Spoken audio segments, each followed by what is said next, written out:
Symbol Hindu symbol అన్నాం. ఇక రాజకీయ పార్టీ కాకుండా మాలాంటి వాళ్ళకి కూడా అవకాశం కల్పించింది. సరే మన సింబల్ నేను పార్టీ కోసం రాజకీయ కోసం అందరి కోసం రాజకీయ పార్టీ కాదు మాలాంటి కూడా గెలిస్తే ఏం చేస్తానంటే 8 అంశాలు పెట్టండి. నేను గెలిస్తే ఏం చేస్తాను అనేది 8 పాయింట్లు రాశాను.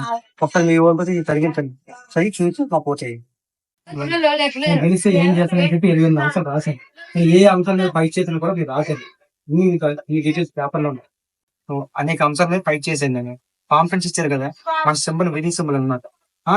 అదే విధంగా ఎవరైతే ఈ చిన్న చిన్న వ్యాపారాలు చేసుకుంటారో వాళ్ళకి కేంద్ర రాష్ట్ర ప్రభుత్వాల నుంచి లేదా బ్యాంకుల నుంచి వాళ్ళ వ్యాపారం అభివృద్ధి కోసం 5 లక్షల రూపాయలు లోన్ ఇప్పించడానికి హామీ ఇచ్చాను.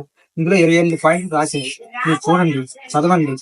మాలాంటి కూడా అవకాశం కల్పిస్తే సామాన్యులు అభివృద్ధి చెందుతుంది. పాలించే వాళ్ళకి కాదు, ప్రశ్నించే మాత్రమే మన వ్యవస్థను బాగుంటాయి. నేను గెలిస్తే ఏం చేస్తానని చెప్పి 27 సంవత్సరాలు రాశాను. మ్యాన్ మీరు చూడండి, చదవండి, మీ పిల్లలతో చదివించండి. రాజకీయ వ్యవస్థ మార్పు మాలాంటి సామాన్యులకు ఒక అవకాశం కలిగిస్తే ఖచ్చితంగా మార్పు రావాలని అందరూ కోరుకుంటారు. మార్పు కోసం కొందరు ప్రయత్నం చేయాలి. ఆ ప్రయత్నం నేను చేస్తాను. సొంతంగా పోటీ చేస్తున్నాను. నేను కార్మికుల కోసం, రైతుల కోసం నేను గెలిస్తే ఏం చేస్తానని చెప్పి పిల్లలతో మంచిగా భూ సంస్థ భూమి అందరూ ఆ నాయకులు పేదలు ధనవంతులు తేడా లేకుండా పరిపాలన చేసిన నాయకులు పోయారు. మరి మీకు అంతా తెలిసి నేను పుట్టి ఇంటిగా 60-70 సంవత్సరాలు, నాకు 75 అంతా చూసి మంచి ముసలి కన్నా జీవితం రావడం మంచిది. ఉన్న దీనికి భవిష్యత్తు బాగుంటుంది. అన్నది తప్పిస్తూ అవకాశం అంత ప్రజలంతా మీకు మార్పు ఏంటో నేను చూపిస్తాను.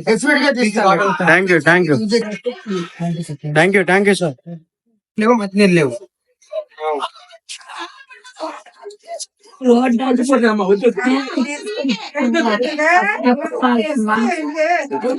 ఎందుకలా జరిగిందంటే మనం పాలించుతారు, పాలించే వాళ్ళకి ఓటేసారు, ప్రశ్నించే వాళ్ళకి ఓటేయాలి. రాసాము మందికి. మీలాంటి వాళ్ళు మేము కొన్ని 100 మంది చూసి ఈ పాయింట్ రాసాం. పాలించే వాళ్ళ కోసం కాదు, ప్రశ్నించే వాళ్ళకి ఓటు వేయలేదు. కాబట్టి మనం పాలించే వాళ్ళకి ఓటేసే వాళ్ళు పాలిస్తారు. మన కోసం కాబట్టి ఆ సమస్య అలాంటి వ్యక్తి గెలిస్తే ఏం చేస్తామని చెప్పి 28 అంశాలు రాశాను. 28 పాయింట్లు రాశాను. చూడండి, తగ్గించాను. మళ్ళీ ప్రశ్నించే వాళ్ళకి కల్పించాను. విశాఖ శిల్పాల కోసం మాట్లాడాను. 2000 రూపాయల నోటు రాశాను. పెద్ద పెద్ద అంశాల మీద ఫైట్ చేశాను. మళ్ళీ వ్యక్తి వచ్చినప్పుడు ఇలాంటి పనులు చేయాలి. పాలించే వాళ్ళు చేశారు, ప్రశ్నించే చూడండి. ఒకసారి ఆలోచించండి.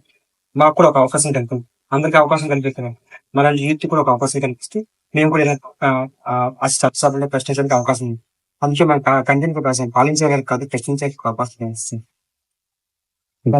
భూమి నిర్ణయం కోసం, విశాఖ కోసం ఇలా జన సమస్యను పోరాడతాం. గెలిస్తే ఏం చేస్తామని పాయింట్ రాసింది.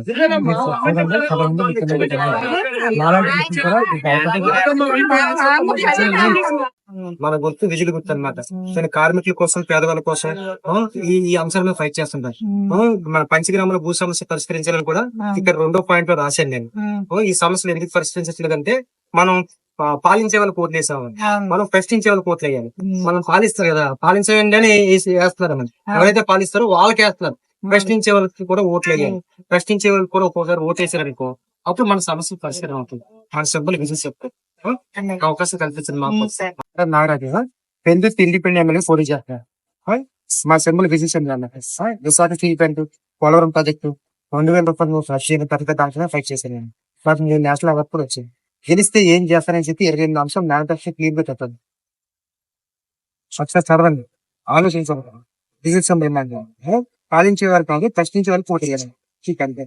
మీరు చూడండి, ఆలోచించండి. కదా ఇన్స్టాగ్రామ్ కూడా ఫాలో పోటీ చేస్తాను. మన గుర్తు విధిని కూర్చోనమాట.